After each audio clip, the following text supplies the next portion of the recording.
afternoon, good morning, good evening, wherever you are in the world. A very, very warm welcome to the Business Brunch live here on LinkedIn, YouTube, Facebook, Twitter, everywhere possible. I don't know. It's all over the shop, but you're very, very welcome. So wherever you are listening from or listening into, do come in and say hello to us whilst I explain a little bit about the show, because just in case someone's just stumbled across it by accident and thinks, oh, what are these people going to do for the next 45 minutes?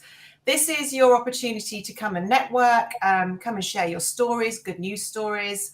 Talk to us like we're your home team. You know, a lot of people are working from home now and will continue to do so and can feel a little bit separated from the rest of the world. So we want to be your working from home team, the people you have a chat with there around the water cooler, although we don't have one, you can pretend. Tell us what's going on in your world. Tell us where you are. Tell us if you've got any good news you want to share, but also if you've got any problems that you'd like us to have a little go at handling for you as well. Between the four of us today, I'll come back to that in just a moment. I'm sure we can come up with something. But first, for the eagle-eyed amongst you, there's normally three, but we have a very special guest today in the form of the fabulous Amantha King. So welcome, Amantha. Thank you for joining us today. I'm going to pop over to Amantha and let her introduce herself in just a second, but I will also say hello to my gorgeous co-host. We've got Vanessa Ashworth, who is just the value prop princess. Yes. And then the queen of strategy and all things business related, our very own Melinda Ward. So welcome, ladies. But Amantha, thank you for coming. Do you want to just tell people who are watching a little bit about you and who you are and what you do? Oh, thank you. Thank you so much for having me. I feel really, really honoured. I think I said it. I felt like the fourth wheel on a sports car. So it's brilliant. So thank you very much. I think we're more like a Robin Reliant than a sports car, but you know, we're getting there. We'll get there, but a really fast one. So I'm Amantha King. I'm the founder of Amantha King Coaching. I'm an executive strengths coach. And when I'm not doing that, I'm also a menopause coach. So that's a recent addition to the services that I'm offering. So yeah, I'm absolutely delighted to be here. And I feel really privileged to have been invited to talk about menopause with you all today. Thank you. And yeah, the title today is about menopause for men, which might throw people a little bit, but it's important for us all to understand more about menopause, how it impacts people. And Amantha, very rightly, when she was talking to us about, you know, how we're going to do this show is we all know women. We're either working with them, we either are one, or we know somebody who is one. And there's a big impact on menopausal women and how they work in today's society. And we need to be able to help people understand that better. And Amantha's going to be helping us with that today and giving us some facts that'll probably blow our little minds, but also just some ideas of how we can help ourselves and other people navigate the world of work and life while suffering with menopausal type symptoms. Before we do that, though, we'll do our usual check-in, see how you're doing, see where you're calling from, see how your weekend was. Has anybody popped in already? Well, we need to invite everyone. Anyone who's watching, please get in the comments, say hello, let us know you're there, and let us know where you're saying hello from. We've got Howard here, who's been brave enough to start, and he says, "What a gorgeous, lovely, sunny day." So it is in Salisbury. And it is here in Bolton, actually. We don't see the sun very often up north, but it's glorious today. So say hello wherever you are in the world, and we'll drag you on screen. And don't forget, we've mentioned it before, but for anybody who's new to the show, because we broadcast on many different social media platforms that are affiliated with our individual profiles, you may not see all the comments that we see. We see everything grouped together. But if you're, for example, on my LinkedIn feed, you won't see comments from, for Sarah's feed or Vanessa's feed or Amantha's feed. So don't think that you're the only one in the room. You're not. You're just in a space where you're seeing part of the broader group. And if you're watching us on replay, that's fantastic. Please drop in a hashtag replay in the comments as well and let us know you've been there. Okay, so we've got a few more people now who are saying hello. Susie Withers is with us. Hello. Very good. From Southampton. Sorry, Susie. I'm sorry. I can't promise they'll get better either. Simon Jarrett is here from South London. Hello, Simon. And Danny is back. Danny waves from Stoke-on-Trent. I didn't know you were in Stoke-on-Trent. Hey, Simon. Joe Morgan is here and says it's very sunny in the Midlands. And Martin Gillespie says, greetings from sunny North Yorkshire. There you go. So they're the only people who have said hello yet, but I'm sure more and more will jump in and say hello as the show goes on. Hopefully, they'll have lots of questions for you, Amantha. I think so, and it must be the only place in England that isn't sunny. I'm from Guildford. I'm near Guildford, Alan. Alan's just come in from Guildford. Well, he's not come in from Guildford. He is in Guildford. I'm just outside Guildford, and it's not sunny. So Alan might be where you are. Maybe it's just gloomy around my house. I don't know. But lovely to see some new faces coming in. I think this has got a big, big thing to do with this young lady up here, this Amantha King person. Yes. Oh, there you go. You know, Simon. Oh, there we go. Friends. Yeah, Simon and I worked together for many years in the past. So. Oh, is he one of your 47 friends? No. Okay, that's a joke from another show. That's a different set of friends. That's non-work people. So okay, all right. Not that I'm dissing Simon, but you've got to have. There has to be separation between work and social sometimes. Okay, so while we're just saying hello to some more people. Oh, hi, Helen's come in from Bury, like Bolton. It's lovely. All good. Yeah, Alan, it's a bit drab, isn't it? Bit drab, but never mind, maybe we'll get some sunshine later.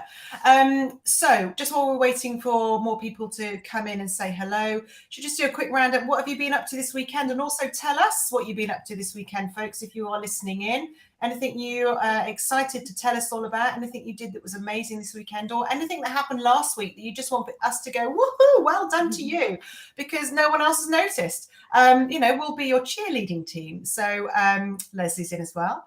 Oh, Sterling in Scotland. Beautiful. Yeah. Fabulous. Thank you for joining us. So Amantha, let's go to you first. Let me put my teeth back in. Do anything exciting this weekend? Well, do you know, I did. I've been self-isolating at home for about 2 years. I've got an underlying health condition, which meant that I really haven't ventured out at all during the pandemic. So I went big on Friday. I went to the Ivy for someone's 50th birthday. Nice. But hashtag did it differently. I didn't drink. And you know what? It's a bit of a test for me. Not that I have a problem with alcohol, but I just had a brilliant night because it was a late night and I managed to get up on Saturday and bake a cake, which I haven't done for months. Bravo. Because I've been trying to lose some menopausal weight. So it was all good. I had a really enjoyable night, not drinking, but enjoying the company. So yeah, that was me. Good for you. Very nice. Great. What about you, Melinda? Actually, let's go to Vanessa first because we know what's going to happen when we go to Melinda. She's just going to answer us all. Well, I'm just going to be with you on the not drinking bit. So I'm at about 250 days not drinking at the minute. And part of that reason for not drinking and giving up alcohol was not because I had a problem also, but it was because I was told that approaching menopause, if you didn't drink, you'd be less symptoms, you'd be kind of stronger and better for it. So I thought, well, why not? I'll give it a go. But that wasn't the only reason. But I'm with you on having a better night out. You might not feel as kind of in the giddiness, but it's so liberating knowing that you can drive home, knowing that you're fully aware of everything. And you're right, the next morning, the alarm clock goes off at 6, fresh as a daisy just again, and you've still got all the weekend ahead. I didn't go to the Ivy this weekend. I was kind of stuck at home, but I was with my son and we had a creative weekend. We did lots of pottery. He also got me doing lots of sewing. He wanted to cut up one of his jumpers to make gloves and things. So it was just, and we took a red one, and then I found out he was making Spider-Man costume, and it was looking really, really good. And it was red, so we got the gloves, and he'd made a mask out of the hood, and I was helping sew. And then he took it all downstairs to paint it blue. Blue Spider-Man. A blue Spider-Man. And I know he's gone through different guises, but we also watch lots of Marvel films, so it was really good. Before we go to Melinda, let me just say hello because there's more and more people coming and saying hello. So let's kind of rewind. We've got Waggy is back. Welcome back, Waggy. We've got Waggy. Familiar faces coming saying hello again. Lots of wishing you all the best too. We have got Heather. Heather's here in sunny Hertfordshire. And she was actually talking about menopause yesterday with a friend. So Good timing. Kim says hello. Looking forward to listening to Amantha. There we go. So Kim, as we said, does a show with Lucy Grimwade on Fridays. So catching with that as well. Simon says alcohol has a problem with me and not the other way around. One way of looking at it. Susie has been a non-drinker for many, many years, but the symptoms have hit her like a bus. Oh, okay. Oh, maybe. I'll get back to drinking, Vanessa, if that's the case. Yeah, bring me back the wine. I know. And Rick in the US says he didn't realize that men had menopause. You'll find out more. What does Simon say? Simon says he organised and hosted a virtual wine tasting. Oh, we're out. Awesome. With a friend who is the sommelier for a local restaurant. Wow, fancy. Very nice. And Howard went to a country and western 40th birthday party. Robert Jr. in Montana. I don't know that. Along with line dancing, excellent. Plus his dad, Dave Montana. Great entertainment. Lints of songs. Don't know. Probably lots of songs. Yeah. Lots of fun, maybe. Not its regular evening, but enjoyed the evening. It sounds like loads of fun. My mum started line dancing classes to get fit. So anyway, yeah, good. That sounds great fun. Cool. Good. Well, it's lovely to see some new faces on here, and nice to hear everyone. Very, very quickly, I'm going to let Melinda tell us what she did this weekend, and then we'll get into the learning bit. Because Melinda, if you've never watched this show before, always does something more interesting than everybody else, and has a lot of friends. So we're not jealous at all. Melinda, how was your lovely weekend, my love? Well, I went. A group that I'm a part of did a big group night. How many were in this group? Sorry, how many? This was about 159, 160 friends. Friends. We all went to the Secret Cinema Bridgerton ball en masse and in full Regency attire. So, got to bust out the tiara on the tube one more time. Because opportunities to wear tiaras in life. I'm just going to put that out there. I think you should do all future shows in a tiara, because not everyone gets the joy of seeing you at the weekend dressed up in your outfit. So yeah, I'm wanting a tiara next week. Oh, I won't be here next week. The week after maybe. Good for you. And again, Vanessa and I, we're not in that 159. No, it's fine. She knows. I offered you. Y'all didn't choose to come along. So. I know. I'm only pulling your leg. I'm glad you had a lovely time. Very quickly, what did I do? I went out on Friday night and with some friends for dinner, and it was lovely. And I don't really drink either. And one of the guys I was sat next to said, "How do you do a night without drinking?" And I looked at him. I was like, how do you do a night with drinking? Because I've got to get up tomorrow morning and do X, Y, and Z. And he's like, well, doesn't it bother you not joining in? I was like, I am. It bothers them more than it bothers me. I'm fine. I'm, stupid enough with or without it. So, I think people find it a problem when you don't drink and join in, but I don't. It just, don't really enjoy it. Okay.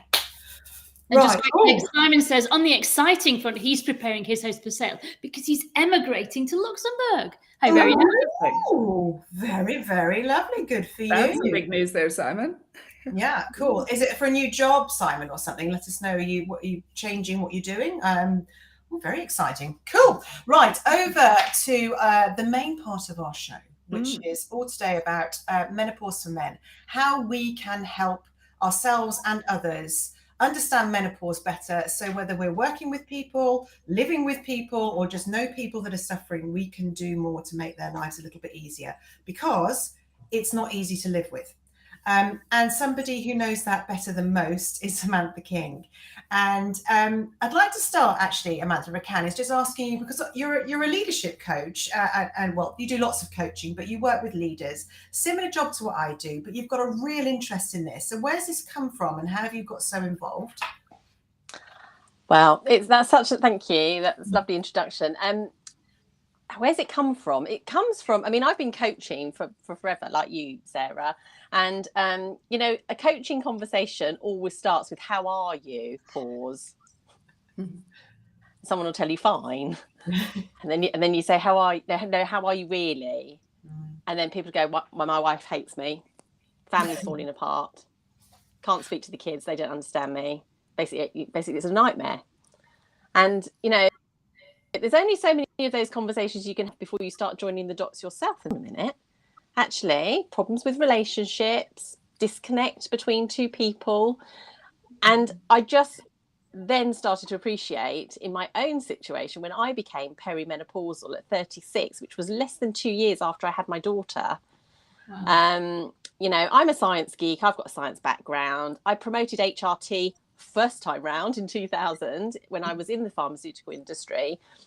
So you can know a lot about stuff. And it just became apparent to me in my own personal situation that I was going through something that was way out of my control and was quite frightening. And there was little to no support coming from my doctor. And it just drove a quest, really. That's what it became. I became a bit like my own superhero, that I was going to be treated well and not be signed off as worried well, which is what happened when I went to my GP surgery. And I'm very open about it. I went one day and a locum doctor was there. It was my 13th time that year going in to ask for antibiotics because I had a sinus infection, which, by the way, is related to histamine and is related to why people don't get on with alcohol as we go through menopause, but I can touch on that later. And this lovely locum said to me, would you like to tell me what's been going on? And I sort of started to tell him, and he cut me off, and he said, do you think you just need a holiday? Yeah. And I thought, yeah, I really do need a holiday. I need a holiday from this conversation. And he said, it's just that it says here on the notes that you're worried well. And I said, can I see that, please? And I literally came and I looked at the screen, and that is not a medical diagnosis, by the way. That was basically signing me off as some sort of hypochondriac, some sort of neurotic, stressed out mum. And that's when I became relentless with this. I made it my mission to change the narrative, because actually now I'm a 50-year-old woman who's really happy at this time in my life. It's taken a lot of time to get here. It's taken over £10,000 of my own money to get here. And I don't want that for other women. I don't want that for other men supporting women. It shouldn't be this difficult. So that's how I got here, Sarah. You know, a long-winded answer. No, it makes perfect sense, and good for you, and thank you, because I know there's other people that do this as well and have a real interest in it. Not necessarily coaches, but they have an interest in making this heard. But you're in a real privileged position to be able to do this with individuals, but also with organisations as well. And that's one of the things we want to talk about today, isn't it? Is the amount of women who are impacted with menopausal symptoms and how it affects their ability to stay at work or be at work effectively and ask for the help that they need. So there's so many different things to this. We've got a few comments coming through, Vanessa. I don't know if they're related to. So there's one that's related to the subject, and so Waggy says, for menopause, one, for women considered as a second honeymoon. I don't know if you'd agree with that. And number two, I wouldn't agree with that, I'm afraid. Now's the time you share your life wisdom with your children, and please note the pause is stop and think. So cheer that time. Okay. Well, I think that kind of might lead to a lot of people, even doctors, or maybe especially doctors, don't have much knowledge of what it really means for like menopause. But there's actually a list of like 28 or 30 some odd symptoms that I saw, you know, like as far as the master list, and it's stuff you wouldn't realize. And so a lot of people have a lot of things going on, like anxiety and difficulty sleeping, and, you know, difficulty feeling confident and things like that, which are chemical problems because of the hormonal changes. But if you go to the doctor for one of those, they won't ask you about the others. And so you have to learn more and start to self-advocate. But where that translates into the workplace is that if you've got people who suddenly seem to be having imposter syndrome, where they've been really strong performers before, or they're really unsure about themselves and they're not confident in doing things that you know full well they can do, there could be underlying things going on there. It's not just, oh, they're having a bad day. It could be literally hormonal withdrawal symptoms. Yeah, good point. And I like this comment from Waggy. This one we absolutely agree with. Yeah, there's lots of psychological changes. There is, everything's going on in the bodies. And yet, if someone is there for you, it will go. And I think that's meant to say smoothly or more smoothly. So that is true. So if we go to, a lot of women who are suffering, this isn't really to diagnose symptoms of it necessarily or to help people understand the symptoms. However, it's really important to acknowledge there's lots of them. This is about how can we help people recognize what's going on. Exactly like Melinda's just said, one of the points is to notice the changes. Where were they before and where are they now, and what could be causing that? But before we came on air, we were just talking about a post that Santander had put out this morning about the way they're helping to overcome menopausal issues within the workplace. And some of the figures there are probably worth sharing, which is 25% of the female colleagues are over menopausal age, and that's over 3,000 of them. 50% are managed by men. 50% of the managers are male. 15% of absences in 2019 were women aged 45 to 55, and 15% of those were attributed to menopausal type symptoms. So, and one other big thing that came out of that, which I was interested in, is that under 50% of the women with these problems felt comfortable talking to their managers or raising it at work. And this leads us on to some of the facts you shared with us, Samantha, about the number of people who've left work because of menopausal symptoms. Can you tell us a bit more about that? Yeah, so the first thing to be really positive about is the government are on this. They're all over it. Okay, we've actually got a task force dedicated to menopause. So yippee, long time waiting. We've actually got government ministers on the case. Prescription charges are going to be slashed for women, in that you'll only pay one prescription cost for a whole year. But why? Well, it's because we've had 1 million women leave work already. This is an economic crisis. There will not be enough money in the collective pot to pay the pensions of these women if they're not at work. The average life expectancy is 83 years of age for everyone on this call. So if your menopause hits you at 51, you've got another 30 years to live. How are you meant to survive that if you don't have the financial means, the support to do it? So we need men and women, and I'd come on to that point in a minute. We don't have enough supportive women in the top ranks of leadership actually saying, yeah, hands up, I've got I'm menopausal. Hands up, I'm going to make all sorts of mistakes. And actually feeling safe in that environment. And the reality is, I think what we have here is we have 14 million lost days of work.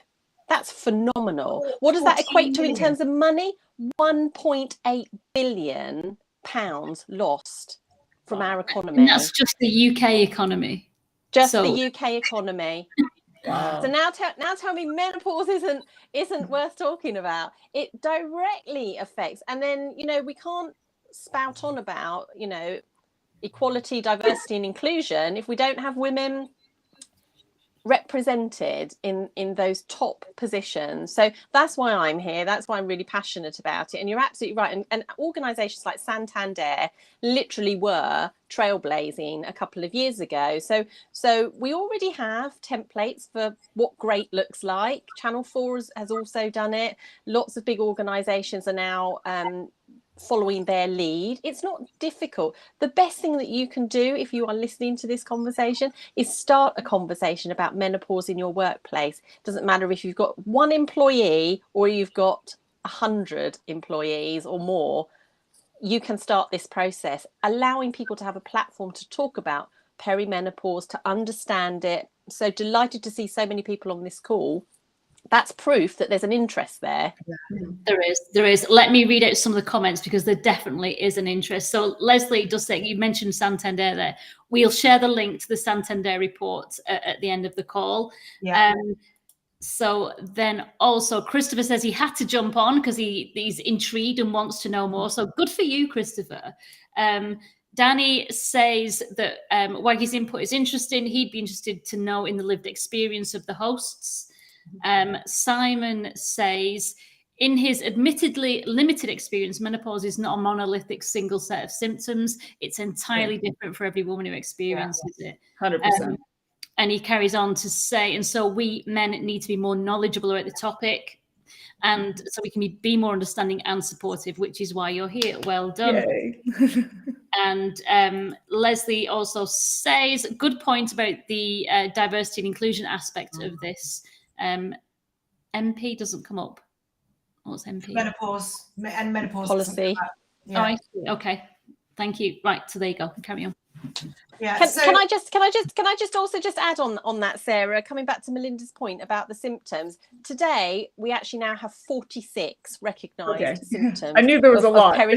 It's only been today, Melinda, and the reason for that is it takes, the average woman will have 8 symptoms that she doesn't realise are connected. And if I could share, some of mine were, I was constantly at my dentist going, can you tell me why my gums are burning? And why I've got this awful metallic sensation on my tongue? Can you also tell me why I've got a bald patch here on my hair when I'm on holiday and there's more hair on the floor than there is on my head? Can you tell me why my eyelashes have all disappeared off the bottom set of my eyelashes? And can you tell me why I'm hemorrhaging like I've just had a baby for 6 days every 3 weeks? Oh my goodness. And so can you see, for many women, plus throw in the psychological symptoms of I totally lost my confidence. I didn't leave the house. But do you know what? When things started to improve, I set up my business because actually there was a window where I did feel good. And I thought, no, that's something I want to do. And so really, it takes on average 14 months for any woman to connect those 8 symptoms out of that list of 46. We're really up against it. But actually, I thought it was lovely what you just said there, Melinda. If someone can notice and go, listen, everything okay? Just, wondering how you are. Just, I noticed that you seemed a little off, or, just your reaction to something. I think if we can always act with compassion and kindness, you'll get someone who will just open up to you and go, yeah, it's a nightmare. And I wonder if some of the reasons people don't, Amantha, you and I both know about the lack of coaching competency there is throughout many organisations. Not necessarily in the pharmaceutical industry where we were both born and bred, but across many organisations. And this is another conversation that people will feel possibly anxious about bringing up because it sounds like you're interfering or you're asking personal questions.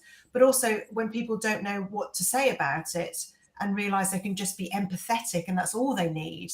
I wonder if you find that people don't want to bring it up because of that as well, just this fear of broaching a conversation that might look like we're prying or trying to coach someone and say, you're not doing a good enough job. That is absolutely it. It's that fear, it's that stigma, it's that I'm going to be judged here. And yet, if I said to anyone around the table, how would we deal with someone who's pregnant? Mm-hmm. How would we deal with someone who's just had a bereavement? We'd approach that conversation in exactly the same way as we'd approach someone who seemed to be struggling. You'd know what your policies are. You'd know what the right questions are. You'd listen more than you spoke. Mm-hmm. And it would be about creating that space for people. So we need to get over that. As one of my esteemed colleagues, Lee Chambers, said, we need to get off the fence, and we need to be bold, step into this, because it shows that we care. And actually, if you ask someone twice, how are you? What you've demonstrated to them is, I'm not processing you, number one. Number two, I actually really care. And I'm asking you because I care. Yeah, sorry, I was going to say, I'm approaching 50, and I'm as far as I know, I'm not started yet. But there is a kind of, I started with the fear of talking about menopause because I think, oh God, it's just another thing that we're going to get beaten with. Another reason that we won't get employed, or another reason that we won't be taken seriously, or and I just kind of think, but I think normalizing it is the answer, isn't it? I think, being open and, I've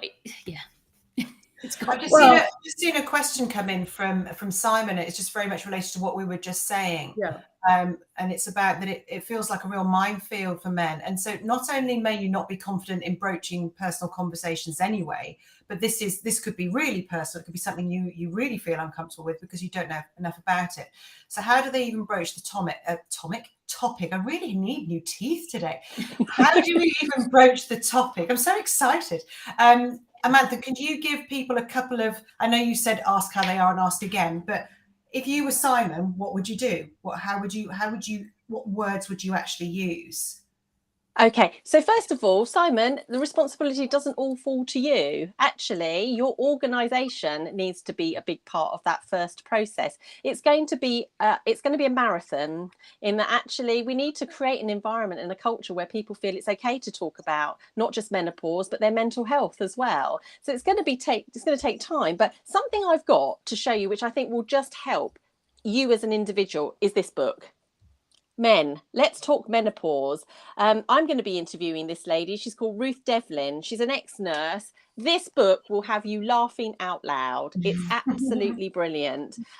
Because actually, we need a bit of humour. We need for men specifically to understand menopause. So my husband read this book. You'll see how thin it is. I mean, you could read that in the time it takes you to maybe have a pint or, a large glass of wine or a coffee. But it's something that's very accessible. It will take you through a woman's experience. And actually, ladies, also, though, anyone who's got female hormones, it's a great starting point because it's complex.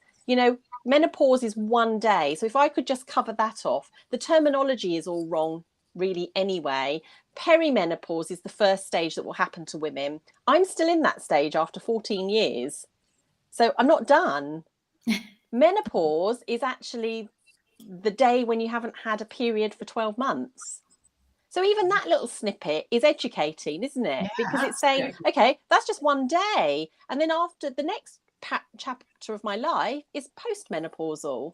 So really, we need to help people understand that perimenopause is where it all starts to go wonky. And that's because our hormone progesterone starts to fluctuate. And progesterone is the hormone that helps us have babies. When that starts to go a bit awry, then the other hormones follow too. So testosterone is our number one hormone, ladies. Not estrogen, which is what the media will tell you. And it's not progesterone, it's testosterone. So having a book like that, I would thoroughly recommend as a starting point. Lots of great people to follow on social media. But once you do, let's say someone's constantly late to meetings or has their camera off at meetings when previously they would have had their camera on. It's about looking at a pattern of behaviour and not accusatory, but just saying, I've just noticed you don't seem yourself. Is everything okay? And someone will decide whether they want to or not, but not to be put off asking. Yeah, I would say, not to be put off. Yeah, I've had team members in the past where I'd noticed they used to be, like typically they'd be quite confident about doing like leading a workshop or something like that. And then I'd start to ask them about projects, be like, oh, well, I don't know. And it's it wasn't so much saying, it wasn't pinning them down and saying, are you perimenopausal? That wasn't the point at all. It was more saying, look, let's have the conversation privately, not in a group setting. But hey, you've done this a zillion times. What is it that's bothering you about? Oh, well, I just don't feel confident at the moment. And just kind of not dealing with the hormonal problem, but dealing with the emotional problem and the lack of confidence is something that anybody can do. It's like, look, we've done this, let's do a practice session then. Let's talk through it. To provide that support is something that anybody of any gender can do. And if it's a partner who's worried about a work presentation the next day, that's something we say, hey, you've done lots of these, it'll be fine. And just remind people of the successes that they've had in the past and, help them to visualize that same success can still be part of their future, even though they might, feel a little less confident because their brain's a little bit foggy or they've got some extra anxiety going on. But that extra support really makes a big difference, and not just the dismissive, oh, I'm sure it'll be fine, and then walk away, because then you feel like you haven't been seen, you haven't been heard, and you've just been dismissed, and your concerns have been dismissed, which just makes them bigger at the end. I was thinking as you were speaking then, Amantha, I don't know whether, from being a young girl in work or a youngster at work, you obviously have periods. No one talks about periods. And, as someone who suffered with horrendous symptoms to the point where I could be off for 3 days a month with that, never talked about it at work. Do you think there's a need to start talking about women's hormones way before we get to menopause? Because if we're starting to talk about it when we start to join work and realize we're in an organization that genuinely cares about us as a whole, so that they're not having to ring up and go, oh, I've got another cold today. because you sound like you're lying, and you are. So people start to mistrust you, and then you start to lose confidence because you're not there. So it all starts there, doesn't it? It absolutely does. And again, what's really encouraging is that the powers that be in government have put together the women's health strategy. I've got a fabulous infographic which basically shows us from birth to death. And it shows throughout that entire life course, and the life course of a woman, that's going to be terminology in our psyche going forward. It's all about hormones. I mean, if we think about it, we're told, you know, when we're younger, don't get pregnant, do whatever you can not to get pregnant. Okay, control all of it. You then get pregnant, and then the first conversation you have with your GP after that is, actually, do you want contraception so that you don't get pregnant again? And then we're told when we get to menopause, actually, you're on your own, girls. Yeah. Sorry, no contraception, no hormones, off you pop. And it's like, actually, no, come back, because our hormones, we need them for our brain health, our heart health, our bone health. We cannot, that would be like asking a diabetic to jog on and have a go at controlling your blood sugar without any insulin. It's not fair. It's not fair. So yes, we should be talking about women's health policies in work. But you know what? If we can beat down the door of menopause as a way of getting in, let's do that. Okay, cool. We've got lots of. But just once you show those, Amantha, I just want you to have a think about if you were to give some tips now for the people listening on what they can do about. We've talked about raising the conversation, but what about if they've got nothing going on at work around this? How do they start? How do they start making it a thing, and how can they use this information more effectively? But let's go over to the comments that are coming in first. Yeah, just lots of comments. I wanted to kind of recognise them. So LinkedIn user says, is one of the challenges that there are a range of symptoms and not everyone's affected the same way. And so it doesn't affect all women the same way. Kim says, if we only help one person open up and talk about it, then it is worthwhile. We need to normalise the conversation. And then Joe says, can we show the 46 symptoms? Sorry, that was that one. Heather says mood swings and brain fog are the ones that affected her the most and knocked her confidence. And then you realise it's medical. But she started this at 45. Christopher says he's interested to hear the facts and figures that you mentioned. Incidentally, his wife started at 38. So he's, witnessed something similar to what you've been. I think his words are right there. He's experienced it. He probably has really experienced it, because it's not easy to live with someone when they're going through that. And Heather says it's so hard for all of us as the doctors don't get it. They don't match up all the different symptoms and then offer antidepressants. Right. Simon says he appreciates the organisational environment needs to change, but he wants to go and get that book. And Leslie also says thank you for the book reference. Christopher then had to leave. And he said he's had to go. Really informative, but food beckons. There we go. So yeah, Amantha, help us. What can people do to get it on the agenda in their companies? So, I mean, the simplest way is to literally turn up to your HR department and say, "Can I see our menopause policy, please?" Yeah, brilliant. That's the simplest way. Or menopause guidance. Can I see where it is? Because if you haven't got a policy, you can also have something attached to your health and safety guidance. You know, reasonable adjustments at work. You can ask, what are we doing? I would really just, if you can find a couple of you can become menopause ambassadors and advocates in your organisation. Get someone like me in, because I'm working with organisations that help raise that awareness. We do webinars at lunchtime like this. We have small social groups. And I just wanted to say about men, if you are sleeping next to a woman that is having menopausal night sweats, you won't be sleeping either. And this will be affecting your performance, your ability to do your work. So if your wife is, irritable and it's not a great dynamic in your house, that's affecting you. It's affecting your mental health. So actually we're in it together. We're in it to win it. And that's what's really important. And that's what that book is really good at doing. I came on before and said I haven't had I've not had a great weekend menopausally, but gold star to my husband, because he put a little note on my laptop as I opened it. Told me to be kind to myself and to look after myself today. That's the sort of thing we need. And actually getting some positive pressure in your business is what's going to help. So download the Channel 4 policy if they haven't got one at work and go, well, there you go. That's how you do it. But I think starting conversations, have some menopause chat groups at work that you can either set up during coffee breaks, lunch times, once a month. But, DIY if no one else is putting it on the table for you. And that is definitely going to raise awareness. And I think if you're scared to bring it up, or you go and HR say we haven't got anything, it's a great time now. We're talking about breaking the bias anyway for International Women's Day last week, but it's going to last all month. Why not make it last all year? It's part of DE&I, isn't it? So this is just another thing. HR need to be interested in this, and if they're not, you need to keep pushing that agenda.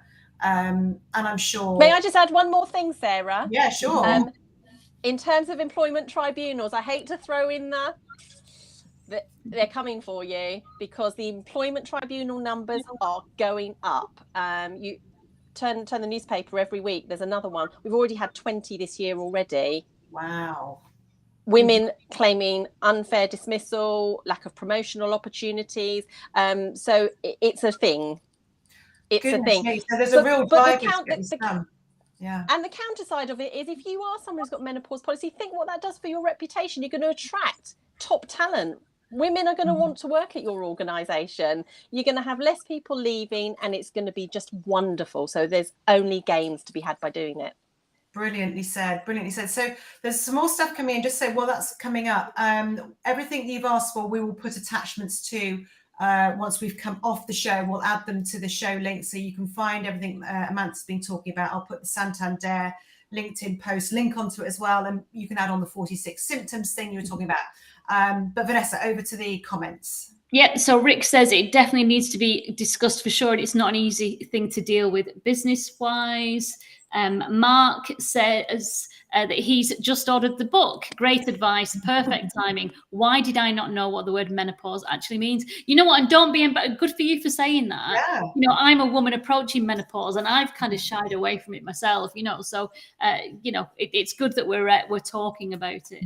And Jo says that she's working with a startup and pulling together their HR policies as part of the project. So pleased that when we agreed the confirmed list, employee well-being included a menopause policy, and it was firmly in that list, which is fantastic. Excellent. Isn't it? And Waggy says it's a good idea if the HR of a company can organise awareness lectures. I think that's a really good idea. Lunch and learns like this, to whom either approach or in or after to support women. Rick says, unfortunately, we men were taught to stay clear. Well, we can start breaking that bias, can't we? We can start being more supportive and leaning in and helping each other rather than hands back, arm's distance. And someone says there are more claims. Have any been upheld? And yeah, that'd be interesting. I'm sure there are. And they've asked for any case references. So we'll try and put any kind of references and the things that we talked about today in the chat after the show. And also, just remember, if you need any help with this, then get in touch with Amantha directly. She's on LinkedIn, Amantha King Coaching. She looks like she does on screen. It's no smoke screen at all. This is her. So you can find her easily. She knows her stuff, and she can come in and help you do all sorts of things, or at least talk to you about what is out there to direct you. So please use Amantha. And she's obviously a huge advocate of this topic and knows her stuff. And she's wonderful anyway. So like he says, just excellent discussion. He's just checked their policies and it's missing. So he's going to take it to the next people committee. Thank you. Well done. See, even just in 45 minutes, we could have changed one organisation's approach to this. That is brilliant. Well done, Amantha, and well done, Leslie. Listen, we're running out of time. We've got 1 minute left. I want to say a massive thank you to you, Amantha. I'm sure we could go on for another hour or so talking about this stuff, not longer. And I know there's loads more you've got to share. So as I said, get in touch with Amantha if you want to hear more or learn more about this. Thank you for joining us. We'd love to have you back and talk about more and see how you're getting on and how organisations are changing. Thank you to my two fabulous co-hosts, Vanessa and Melinda, as ever. Next week, we do have another guest. We are going to be inundated with guests for a little while, which is wonderful, which is the lovely Catherine Jones, who is Think Wine Director. She's also an entrepreneur of another company as well, which is an influencing company. You said, Vanessa, I think I should check that. Sorry, before I came on. Yeah. So you can have a chat to her about being an entrepreneur, running a business, she's just fabulous in so many ways. But she's going to be talking to us about her experiences. And so we look forward to seeing you. Well, I won't see you next week because I'm going to be on holiday. But these two ladies will be with you, Vanessa and Melinda, and you'll be joined by Catherine Jones as well. Thank you so much. Can I just say as well, a thank you to all the men that have taken part today. Well done. Thank you.